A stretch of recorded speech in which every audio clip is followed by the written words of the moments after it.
ধরুন আপনার কাছে মাত্র ৫,০০০ টাকা আছে আর আপনি চান সেই টাকাটা কাজ করুক, ব্যাংকে পুঁছে না থেকে। কিন্তু শেয়ার বাজারের কথা শুনলেই মাথায় আসে, ভাই এইটা তো জুয়া, সব টাকা শেষ হয়ে যাবে। আমি আজকে সেই ভুল ধারণাটাই ভাঙতে এসেছি, কারণ শেয়ার বাজার জুয়া না, যদি আপনি জানেন কিভাবে খেলতে হয়। আর আজকের এই ভিডিওতে আমি আপনাকে দেখাবো কিভাবে মাত্র অল্প পুঁজিতে কম ঝুঁকিতে 2026 সালে শেয়ার বাজারে নামা যায়। শুধু শেষ পর্যন্ত দেখুন, কারণ একটা ভুল তথ্য আপনার টাকা ডুবিয়ে দিতে পারে। আমি জানি আপনাদের মধ্যে অনেকেই আছেন যারা প্রতি মাসে স্যালারি পান, কিন্তু মাস শেষে হাতে বেশি কিছু থাকে না। কেউ আছেন ছোট ব্যবসা করেন, একটু একটু সঞ্চয় হচ্ছে। কেউ হয়তো স্টুডেন্ট, হাত খরচ থেকে একটু বাঁচিয়ে রেখেছেন। এই ভিডিওটা তাদের জন্যই। আজকে আমরা কভার করব ১. শেয়ার বাজার আসলে কি, সহজ ভাষায়। ২. অল্প টাকায় কিভাবে শুরু করবেন। ৩. কম ঝুঁকির স্ট্র্যাটেজি কোনগুলো। ৪. কোন ভুলগুলো করলে টাকা হারাবেন। ৫. 2026 সালে নতুনদের জন্য বেস্ট অপশন কোনটা। চলুন শুরু করি। ধরুন আপনার বন্ধু একটা চায়ের দোকান দিতে চায়, তার দরকার ১ লাখ টাকা, কিন্তু তার কাছে আছে ৫০,০০০ টাকা। সে আপনাকে বলল, ভাই তুমি ২০,০০০ টাকা দাও, আমি তোমাকে দোকানের ২০% মালিক বানাবো। আপনি রাজি হলেন, দোকান চলল, লাভ হলো, প্রতি মাসে আপনিও লাভের ভাগ পাচ্ছেন। এটাই মূলত শেয়ার বাজার। শুধু পার্থক্য হলো এখানে দোকানের বদলে বড় বড় কোম্পানি আছে, Grameenphone, square Pharma, BRAC bank, এরকম কোম্পানি। আর আপনি সেই কোম্পানির ছোট্ট একটা অংশের মালিক হতে পারেন। একটা শেয়ার কিনলেই আপনি সেই কোম্পানির শেয়ার হোল্ডার। কোম্পানি লাভ করলে আপনি ডিভিডেন্ড পাবেন, শেয়ারের দাম বাড়লে আপনার বিনিয়োগের মূল্যও বাড়বে। ব্যাপারটা এতটুকুই। কিন্তু ঝুঁকি কোথায়? ঝুঁকি হলো কোম্পানি যদি ভালো না করে দাম কমতে পারে, কিন্তু সঠিক কোম্পানি বেছে নিলে এই ঝুঁকি অনেকটাই কমে যায়। সেটাই আজকে আপনাকে শেখাবো। শেয়ার বাজারে ঢোকার আগে ৩টে কথা মাথায় রাখুন। প্রথম কথা, জরুরি ফান্ড আলাদা রাখুন। আপনার হাতে যা আছে তার সবটা বাজারে ঢালবেন না, অন্তত ৩ থেকে ৬ মাসের খরচ সেভিংসে রাখুন। তারপর যা অতিরিক্ত আছে সেটা দিয়ে বিনিয়োগ করুন, কারণ বাজারে টাকা ঢোকালে সেটা কখনো এখনই লাগবে মানসিকতায় ঢোকানো যাবে না। দ্বিতীয় কথা, লোন নিয়ে শেয়ার কিনবেন না। এটা সবচেয়ে বড় ভুল যেটা বেশিরভাগ নতুনরা করে। লোনের টাকায় শেয়ার কিনলে বাজার একটু নামলেই আপনার মাথায় চাপ আসে, আর চাপে পড়ে ভুল সিদ্ধান্ত নেন। নিজের টাকায় বিনিয়োগ করুন। তৃতীয় কথা, ধৈর্য ধরুন। শেয়ার বাজার ধনী হওয়ার শর্টকাট না, এটা দীর্ঘমেয়াদী সম্পদ তৈরির একটা পথ। যারা ধৈর্য ধরেছেন তারাই এখানে জিতেছেন। এই ৩টে কথা যদি মাথায় থাকে, আপনি ইতোমধ্যে ৮৮% নতুনদের চেয়ে এগিয়ে। বাংলাদেশে শেয়ার বাজারে বিনিয়োগ করতে হলে আপনার দরকার একটা বিও অ্যাকাউন্ট, মানে বেনিফিশিয়ারি ওনার অ্যাকাউন্ট। এটা খোলার জন্য যা লাগবে: জাতীয় পরিচয়পত্র, পাসপোর্ট সাইজ ছবি, ব্যাংক অ্যাকাউন্ট, টিন নাম্বার। না থাকলেও কিছু ব্রোকারেজ খুলে দেয়। কোথায় খুলবেন? যে কোনো লাইসেন্স প্রাপ্ত ব্রোকারেজ হাউসে।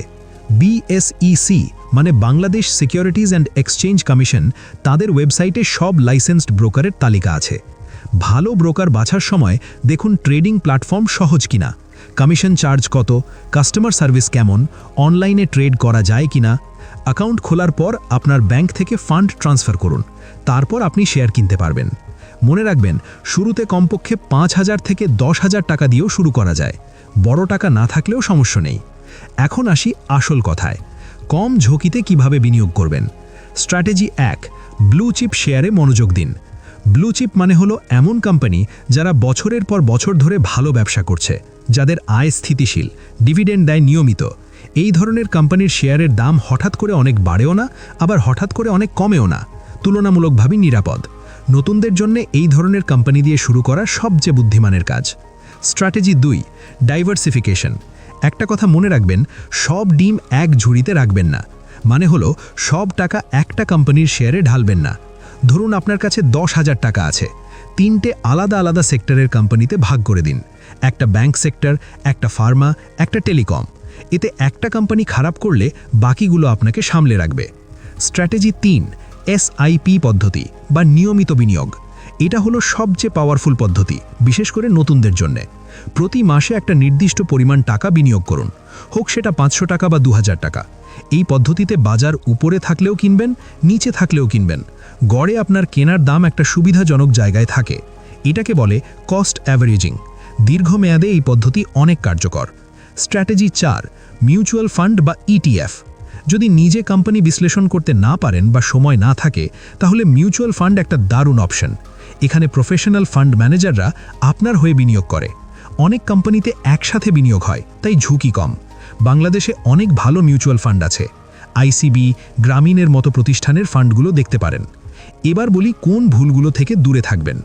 ভুল 1, গুজব শুনে শেয়ার কেনা। ভাই, শুনলাম অমুক শেয়ার কাল ডাবল হবে।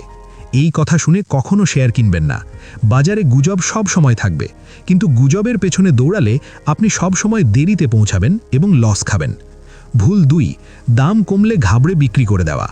বাজার কমবেই, এটা স্বাভাবিক, কিন্তু ভালো কোম্পানির শেয়ার হলে ধরে রাখুন, দাম আবার ফিরে আসবে।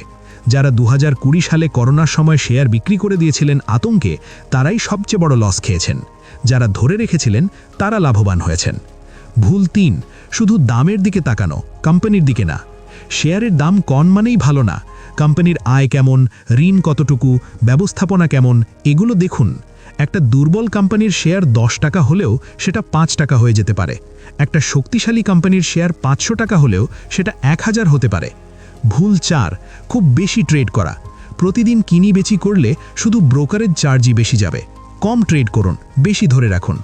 এখন আমি আপনাকে একটা প্র্যাকটিক্যাল প্ল্যান দিচ্ছি। যদি আপনার কাছে 10,000 টাকা থাকে, 4,000 টাকা দিন একটা ব্লু চিপ ব্যাংক শেয়ারে, 3,000 টাকা দিন একটা ফার্মা বা কনজিউমার কোম্পানিতে, 3,000 টাকা রাখুন মিউচুয়াল ফান্ডে, এবং প্রতি মাসে যদি আরও 1,000 থেকে 2,000 টাকাও যোগ করতে পারেন, 3 থেকে 5 বছরে আপনার পোর্টফোলিও অনেক বড় হয়ে যাবে। কোম্পানি বেছে নেওয়ার সহজ চেকলিস্ট। 1, কোম্পানি কি ধারাবাহিকভাবে ডিভিডেন্ড দেয়? 2, কোম্পানির আয় কি গত কয়েক বছরে বাড়ছে? 3, কোম্পানির ঋণ কি বেশি না? 4, কোম্পানির পণ্য বা সেবা কি মানুষের দৈনন্দিন জীবনে দরকারি? এই 4টে প্রশ্নের উত্তর যদি হ্যাঁ হয়, সেই কোম্পানি বিবেচনায় রাখুন। ফ্রি রিসোর্স কোথায় পাবেন? ডিএসই মানে ঢাকা স্টক এক্সচেঞ্জের অফিসিয়াল ওয়েবসাইটে সব কোম্পানির আর্থিক তথ্য পাওয়া যায়। সেখান থেকে অ্যানুয়াল রিপোর্ট দেখুন। এটা ফ্রি এবং এখানে সব সত্যি তথ্য থাকে। তাহলে সংক্ষেপে বলি, শেয়ার বাজার জুয়া না, এটা একটা দক্ষতা, এবং প্রতিটা দক্ষতার মতোই এটাও শেখা যায়। আপনাকে কোটিপতি হওয়ার স্বপ্ন দেখাতে আসিনি, কিন্তু যদি আপনি আজ থেকে ছোট ছোট পদক্ষেপ নেন, নিয়মিত বিনিয়োগ করেন, ধৈর্য ধরেন, গুজব এড়িয়ে চলেন, তাহলে 5 থেকে 10 বছর পরে আপনি অনেকের চেয়ে আর্থিকভাবে অনেক ভালো জায়গায় থাকবেন। শুরুটা কঠিন না, শুধু শুরু করতে হবে। আজকেই আপনার বিও অ্যাকাউন্ট খোলার প্রক্রিয়া শুরু করুন। এই মাসের বাড়তি 500 বা 1000 টাকা আলাদা রাখুন, আর আপনার বিনিয়োগের যাত্রা শুরু হোক আজ থেকেই। যদি এই ভিডিওটা আপনার কাজে লেগে থাকে, লাইক দিন, শেয়ার করুন এমন কাউকে যে এটা জানলে উপকৃত হবে, আর কমেন্টে জানান আপনি কোন সেক্টরের শেয়ার নিয়ে সবচেয়ে বেশি আগ্রহী। পরের ভিডিওতে আমি দেখাবো কিভাবে কোম্পানির বার্ষিক প্রতিবেদন পড়তে হয় একদম সহজ ভাষায়। সেটা মিস করতে না চাইলে এখনই চ্যানেলটা সাবস্ক্রাইব করে নিন। দেখা হবে পরের ভিডিওতে। ভালো থাকবেন।